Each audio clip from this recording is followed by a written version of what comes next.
Bonjour, je suis Gaël Châtelain-Berry, bienvenue sur mon podcast Happy Work, édition spéciale. Pour cet épisode, j'ai l'immense plaisir de recevoir Boutaina Araki, qui est la présidente de Clear Channel, la célébrissime entreprise de communication outdoor.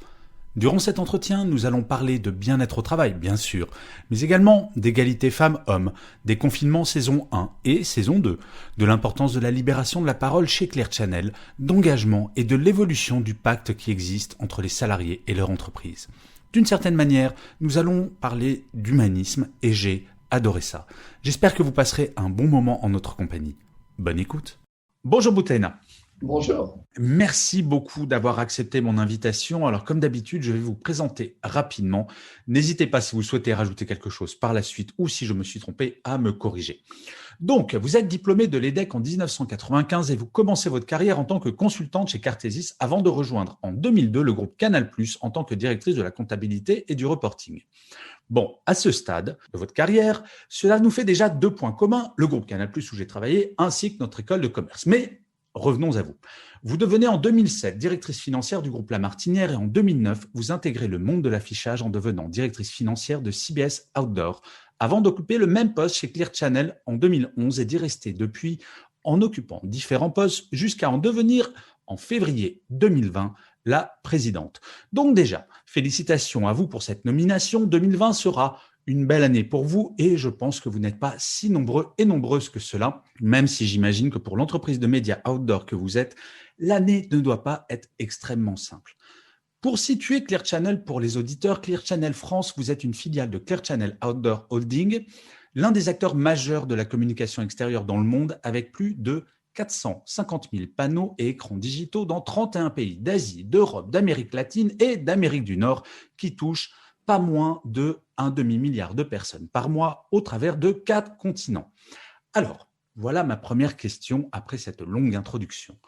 Cette première question est personnelle, car quand on prend la tête d'une telle entreprise, j'imagine que votre vie professionnelle est importante pour vous, mais plus précisément, que représente pour vous votre activité professionnelle ? Merci Gaël pour cette introduction qui était tout à fait correcte. Mon activité, bien évidemment, quand on est dans ce genre de responsabilité, c'est une part importante de ma vie, je dirais. Et pour moi, mon activité, c'est quelque chose qui est de l'ordre de l'engagement, de la responsabilité. C'est aussi pour moi une source de joie très importante. C'est ma façon à moi de me sentir utile et de contribuer à la marche du monde à ma toute petite échelle. Mais c'est comme ça que je le ressens, c'est comme ça que je vis mon activité. Je réalise avec joie qu'en fait, dans les interviews que je fais pour Happy Work, de plus en plus souvent, les patrons sont des patronnes. La semaine dernière, j'ai interviewé la patronne de Welcome to the Jungle. Cette semaine, je vous interviewe vous. Est-ce que vous sentez un rôle particulier en tant que femme ou finalement, vous faites partie de la génération qui considère que homme ou femme, on s'en moque un peu ? Alors, j'attends avec impatience ce moment où on pourra se dire homme ou femme, il n'y a aucune importance. Je pense qu'aujourd'hui, on est encore dans la situation où des femmes à la tête des entreprises relèvent de l'exception. Et j'espère que ce sera bientôt plus le cas. Et je pense qu'on est encore dans ce moment où, en fait, les femmes qui arrivent à ce genre de responsabilité ont quelque chose de particulier ou ont une mission particulière. Alors, bien évidemment, il ne faut pas généraliser. Et on est d'abord et avant tout dans ce genre de fonction parce qu'on en a les compétences, parce qu'on sait gérer une entreprise, parce qu'on a un certain leadership, etc. Mais je pense qu'il y a quand même quelque chose encore aujourd'hui dans la génération des dirigeantes femmes qui est en poste aujourd'hui, il y a une motivation particulière, il y a une forme de mission particulière qui est à la fois cette mission, elle vient du fait qu'on a cette conscience d'être l'exception et d'avoir un rôle particulier et d'être quelque part un rôle modèle. Et donc, on ne peut pas avoir la même légèreté peut-être que certains de nos homologues hommes dans ce genre de job. Donc, je pense que ça joue aussi. Et puis, je pense que la manière dont les femmes comme moi arrivent à ces fonctions-là, c'est une manière un peu particulière et des combats particuliers qui fait qu'on est animé par des motivations qui sont supérieures à celles qu'on peut avoir simplement en tant que dirigeant d'entreprise, de faire du business, de le faire bien.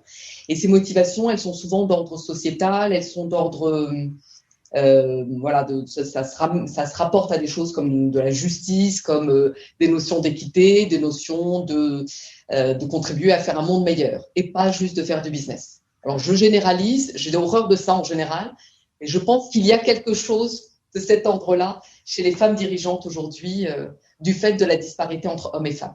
Mais ça me fait penser à quelque chose que me disait la DRH de Kellogg's il y a quelques semaines, Rachida Saraka, qui me disait si jamais une petite fille ou une jeune femme qui fait des études peut entendre cette interview et que je lui donne le courage de continuer parce que moi j'y suis arrivé, rien que ça vaut le coup. Je suis d'accord.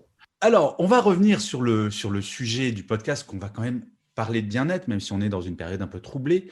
Comment est-ce que vous abordez chez Clear Channel France les questions de bien-être au travail dans cette période si particulière ? Alors pour moi, le bien-être, c'est vraiment un sujet très très important. Et en fait, pendant longtemps, on a considéré que le bien-être, c'était un peu la cerise sur le gâteau. C'est le petit plus. Quand on a fini de s'occuper de tout le reste et que le business fonctionne bien, tout d'un coup, on se dit, c'est important qu'on se soucie du bien-être de nos collaborateurs. Pour moi, le bien-être, c'est en fait dans les fondamentaux du fonctionnement de l'entreprise. Je suis très profondément persuadée que dans le fonctionnement d'une boîte et dans les priorités d'un dirigeant, la première chose, ça doit être les salariés. La première problématique ou la première attention doit être sur les people. C'est people first. Pour une raison très très simple, et c'est pas parce que c'est pas juste dans une vision humaniste, etc. C'est parce que tout repose sur ça. C'est que la performance de la boîte, elle va forcément dépendre des gens. Et pour que les gens soient en situation de faire bien leur travail, il faut que cette dimension de bien-être, elle soit prise en compte. Et pour moi, le bien-être, c'est d'abord et avant tout, alors c'est pas le baby-foot dans la salle d'accueil, c'est vraiment d'abord une question de bien-être psychologique, c'est-à-dire de faire en sorte que les gens se sentent accueillis, respectés, qu'ils sentent qu'ils ont le droit à la parole, qu'ils sont entendus, écoutés, et qu'il y a une forme de sécurité psychologique pour eux dans leur travail.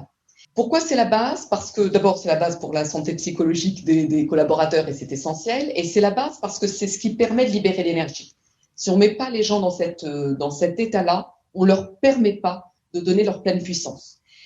Et donc, moi, chaque fois que j'entends bien-être, je pense d'abord ce confort-là, confort psychologique. Et après, bien évidemment, il faut que les gens travaillent avec des outils qui soient des outils confortables. On sait à quel point l'outil informatique est important. Il y a tout un tas de choses. Mais c'est d'abord cette sécurité psychologique essentielle où chacun peut se dire je suis dans un environnement sain où je suis entendu, je suis respecté, je peux donner ma pleine puissance, et je peux agir et donc du coup je le fais. Voilà.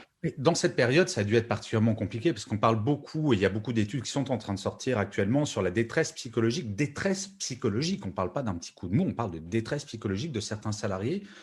Est-ce que vous voyez une différence entre le premier confinement où on a tout traité en urgence et le deuxième où peut-être que vous avez pu prendre plus le temps de prêter attention à ça ou finalement les deux ont été traités de la même manière ? Alors, d'abord, vous avez complètement raison. Pour moi, on vit quelque chose qui est d'une violence extraordinaire. Et c'est vrai qu'au moment du premier confinement, on a perçu la violence, enfin le côté cataclysmique de l'arrêt de l'économie, de tout le monde est enfermé chez soi. On a moins mesuré le côté violence psychologique que chacun d'entre nous subit. Je pense qu'on en parle plus aujourd'hui parce que justement, lors du premier confinement, il y avait un phénomène de sidération, mais la plupart des gens n'étaient pas encore en souffrance psychologique. Bien évidemment, il y a toujours des cas où des gens vont souffrir plus que d'autres. Mais dans l'ensemble, les gens, en tout cas au niveau des entreprises, ce que j'ai ressenti moi chez Clear Channel, c'est que les gens étaient énormément mobilisés. Il y avait un sentiment d'urgence, il y avait un sentiment de crise, et le réflexe a été un réflexe de mobilisation. Et donc les gens étaient galvanisés par le sentiment d'être utiles. Et vous le ressentiez dans l'entreprise ? Complètement. Je le ressentais très, très fortement. Les gens étaient chez eux, ils étaient en situation de télétravail, mais ce qui se manifestait très fortement, c'est cette envie d'aider, cette envie de contribuer, cette envie d'être utile. Et ça s'est vu même dans la société, parce que les gens, on était très, très reconnaissants aux éboueurs, comme au personnel médical, comme aux caissières dans les magasins, parce qu'il y avait cette idée que le monde était en situation de crise extrême et qu'il fallait être utile. Et dans les entreprises, ça s'est traduit aussi avec une forme d'énergie très forte. Moi, j'ai vu des collaborateurs travailler comme des dingues en se disant il faut qu'on sauve la boîte. Et quelque part, ça, c'était bon psychologiquement pour les gens. C'est-à-dire que le fait même s'ils étaient très fatigués, ils étaient mis énormément en contribution, les conditions de travail n'étaient pas faciles, le fait de se dire je sers à quelque chose, je sauve ma boîte, et en sauvant ma boîte, je sauve non seulement mon emploi, mais l'emploi de mes collègues, etc., ça faisait que d'un point de vue psychologique, les gens étaient protégés. Et bien évidemment, on a fait beaucoup de choses aussi. C'est-à-dire que moi, dans mon rôle, sur le premier confinement, j'ai tout de suite mis en place des processus de communication très, très forts. On a énormément communiqué. On n'a jamais autant parlé aux gens en direct.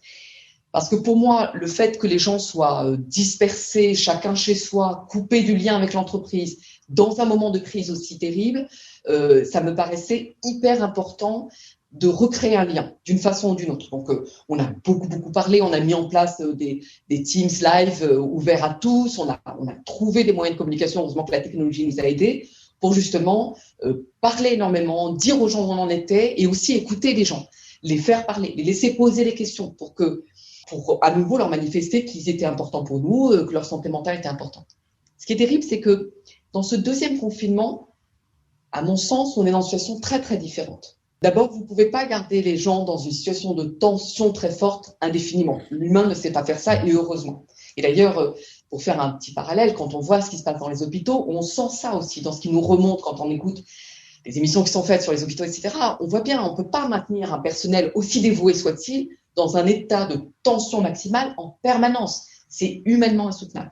Et donc, dans les entreprises, il y a ça. C'est-à-dire que vous n'avez plus cette énergie de la crise, de la tempête, comme on l'a eu dans le premier confinement. Là, on est dans autre chose. Les gens ont compris que cette histoire pouvait durer longtemps. Ils ont compris que ce phénomène de restriction qui peut aller jusqu'au confinement, c'était quelque chose qui allait revenir régulièrement, durablement. Et du coup, on est passé d'une espèce de peur, de crise, il faut qu'on réagisse vite, à quelque chose qui ressemble plus à une forme de désespérance. Et là, oui, je pense qu'on est en véritable danger. Moi, je l'ai senti de façon beaucoup plus dure que la première fois. Alors, ce que j'essaie de faire avec mon équipe de direction, c'est de continuer ce dialogue, continuer à se parler, créer des petits groupes de travail, de réflexion, de libération de la parole. Mais honnêtement, je vais vous dire, même moi en tant que dirigeante, je trouve ça beaucoup plus dur. Et pas à cause de la situation économique qui reste très compliquée, etc. Mais dans les leviers qu'on peut utiliser, dans le lien psychologique, dans le confort aussi social, enfin, ce besoin d'interaction, même en tant que dirigeante, je ressens, en tant qu'individu, je ressens la difficulté beaucoup plus que la première fois. Cette difficulté à ne pas pouvoir juste connecter de façon simple, avoir cette dimension humaine qui n'est pas productiviste, qui n'est pas utilitaire. Vous savez, on n'est pas juste dans une réunion pour décider de quelque chose, arbitrer, mais vraiment ce lien humain où juste on partage d'humain à humain l'existence en fait. Je ne sais pas comment décrire ça, mais ce côté social, tout simplement, dont on a besoin, qui fait partie du fonctionnement d'une entreprise. Ça, on l'a beaucoup perdu. C'est assez difficile à créer. On essaie de le créer de façon artificielle en faisant même des visios un peu improvisées, sans objectif, sans finalité particulière, juste pour prendre des nouvelles de l'autre, juste pour avoir un moment d'échange. Mais bien évidemment, c'est beaucoup plus artificiel, c'est beaucoup plus dur à faire. Et donc, individuellement, on vit quelque chose qui, à mon sens, est beaucoup plus dur, beaucoup plus violent que ce qu'on a vécu la première fois. Je crois que vous avez très bien résumé. C'est pour le premier confinement, le sens donné à ce confinement dans son travail, c'était vraiment sauver les entreprises. Maintenant, finalement, cette inquiétude a peut-être un petit peu disparu parce qu'on entend beaucoup d'aide, on entend que finalement la reprise va venir un jour et puis il y a cette notion de perspective où on ne sait pas quand ça va se finir. D'ailleurs, j'en profite, Boutaina, pour vous remercier grandement pour quelque chose. Votre entreprise a fait partie des grands plaisirs de la fin du premier confinement. Alors les personnes qui écoutent et qui ne savent pas ce dont je parle, la campagne d'affichage que Clear Channel a faite à la sortie du confinement, il me semble que l'accroche c'était « content de vous revoir », quelque chose de très simple. J'ai trouvé ça d'une beauté. Je crois que c'est la première fois que je suis devant une affiche avec presque les larmes aux yeux. Donc, merci beaucoup pour ce super chouette moment. Mais je ferme la parenthèse. J'engage les gens quand même à aller sur Internet pour voir cette campagne qui C'est rare d'avoir des campagnes de communication purement gratuites et on voit la bienveillance d'une entreprise, même si in fine, il y a un petit côté business, on ne va pas se mentir, mais malgré tout, c'était absolument charmant et touchant. Merci. Alors, pour revenir un petit peu au contexte général, est-ce que par rapport à votre début de carrière, vous sentez que la relation des salariés à leur entreprise, à leur travail a évolué et dans quel domaine? Oui, bien sûr, il y a des choses qui ont évolué assez fortement. Ce que je ressens peut-être par rapport au début de ma carrière à moi, quand j'ai commencé dans la consolidation, un métier assez technique, qui demande beaucoup d'investissement, beaucoup d'implication. Il me semble que notre génération était encore dans une forme d'engagement très fort par rapport à l'entreprise et une espèce de confiance dans l'entreprise, une espèce de pacte qui voulait que si on donnait beaucoup de soi, de son énergie, de son implication, l'entreprise rendait ça à la même hauteur. Et je crois que les 20-30 dernières années ont un peu fragilisé ce pacte-là. Et aujourd'hui, je pense que les collaborateurs, les salariés qui rejoignent les entreprises aujourd'hui, les jeunes générations sont moins convaincus de ce pacte. Pour plein de raisons. D'abord parce qu'on est passé par des années de crise, qu'il y a eu beaucoup de plans sociaux, parce que le cynisme de l'entrepreneuriat ou le cynisme des entreprises a parfois fait des dégâts. Donc ça, je pense que ça a émoussé cette forme de confiance un peu totale qu'on pouvait mettre dans l'entreprise. Parce que aussi, je pense qu'il y a des préoccupations majeures dans le monde aujourd'hui qui n'existaient pas de la même façon il y a 20 ans. En particulier, je pense à des enjeux sociétaux et je pense à des enjeux environnementaux qui font que un certain nombre de gens dans la société aujourd'hui pensent qu'il y a un intérêt supérieur. Et cet intérêt supérieur, qui est l'intérêt de tous, c'est-à-dire sauvons la planète, faisons en sorte que notre monde soit encore vivable dans 10 ans, dans 20 ans, dans 50 ans, cet intérêt supérieur, il vient comme un élément un peu de challenge par rapport aux entreprises. C'est-à-dire, je rejoins une entreprise, mais dans quelle mesure cette entreprise est réellement intégrée dans tout ça? Et donc, je ne me dévoue plus corps et âme à mon entreprise, je ne donne pas un chèque en blanc à mon entreprise, j'ai besoin de savoir comment cette entreprise fonctionne, quelle est sa raison d'être, mais aussi quel est son sens des responsabilités, ou sens responsabilité sociétale, environnementale. Et puis de toute façon, cette entreprise, c'est pas une fin en soi, c'est pas là que je me projette forcément pour le reste de mes jours, ce qu'elle fait comme produit, etc. Finalement, ça n'est qu'une partie d'un tout qui est beaucoup plus important, dans lequel moi, en tant que citoyen, je dois m'inscrire, qui est comment je fais en sorte que le monde dans lequel je vis, moi, mes enfants, demain, est un monde acceptable. Et je pense que ça change pas mal, ça change ce fameux pacte. Et les entreprises aujourd'hui doivent beaucoup plus qu'avant faire la preuve, démontrer leur utilité pour leurs clients, pour la société, etc., mais pour leurs salariés. Oui, puis il y a l'engagement sociétal d'une entreprise est effectivement quelque chose de plus en plus important pour les salariés. Et on va revenir un tout petit peu sur le bien-être, si vous le voulez bien. On a parlé de bien-être au début de cet entretien. Ça a l'air d'être quelque chose d'important pour vous, visiblement. Est-ce qu'il y a quelque chose dont vous êtes particulièrement fier qui a été mis en place chez Clear Channel France? Vous dites ça, franchement, c'est pas mal. Alors, j'en ai un peu parlé, mais j'en suis très très fière, donc je vais en reparler. C'est l'idée de communication ouverte. C'est-à-dire que depuis le confinement, pendant la période de confinement, tous les 15 jours, on avait donc ce Teams Live où on est l'équipe de direction, pour faire simple, donc quelques personnes qui interviennent. J'introduis, je parle une grande partie de ces calls-là, et ces appels, enfin, ces Teams, sont ouverts à tous les salariés.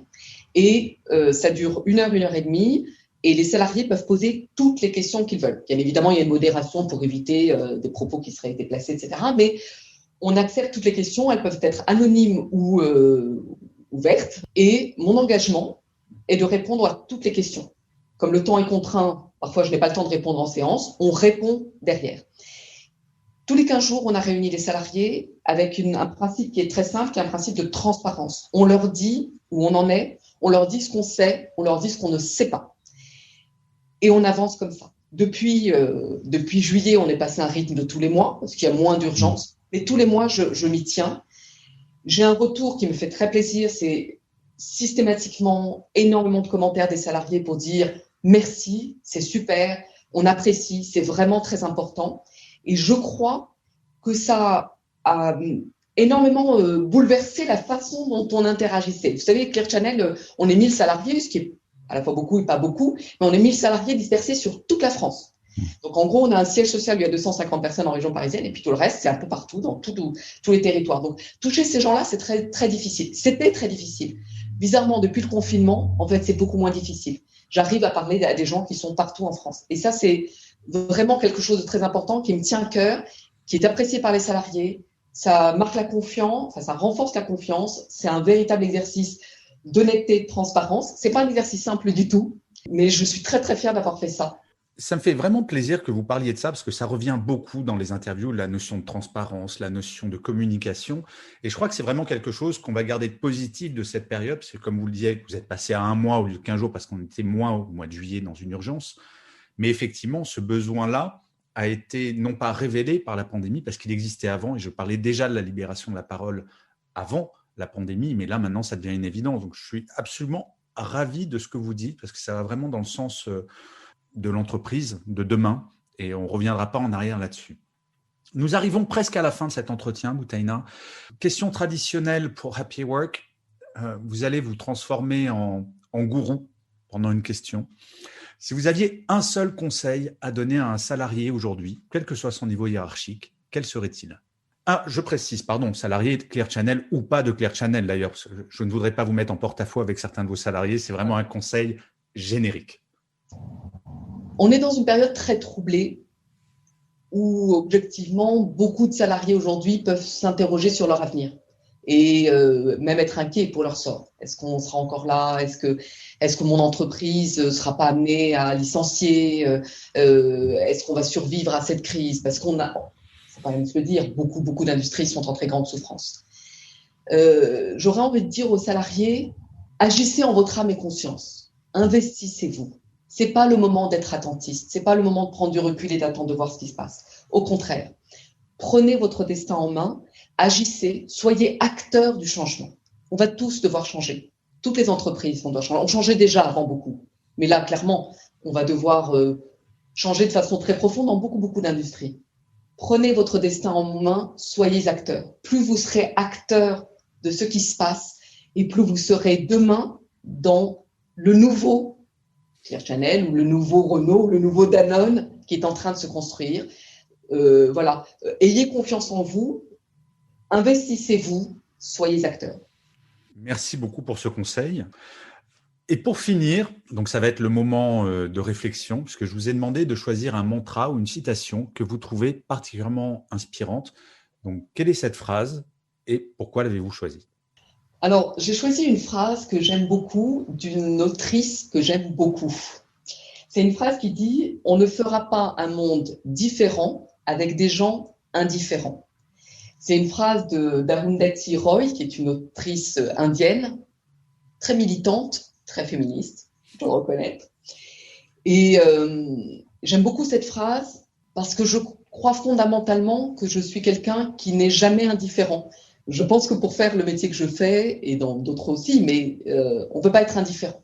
C'est le fait d'être engagé, ça touche cette idée d'être du care, en fait. Alors, pardon, c'est un mot anglais, mais c'est juste de se soucier des choses, en fait. C'est d'avoir à cœur de faire quelque chose, d'avoir à cœur d'améliorer les choses, de contribuer à faire un monde différent. Et donc, j'aime beaucoup ça, et ça boucle avec ce que je disais au tout début, avec cette idée de contribuer à mon échelle à construire un monde meilleur. Et voilà, donc cette phrase qui me touche beaucoup. Eh bien, écoutez, merci beaucoup pour ces mots d'engagement. J'aime beaucoup aussi que vous parliez de prêter attention à l'autre, de ne pas se contenter de rester dans son coin et de se dire « Tiens, on va peut-être agir pour moi ». Je trouve ça très encourageant dans cette période agitée s'il en est. Je vous remercie pour votre temps. Je vous dis à très bientôt, Boutaina. Merci beaucoup, Gaël. Au revoir. Super.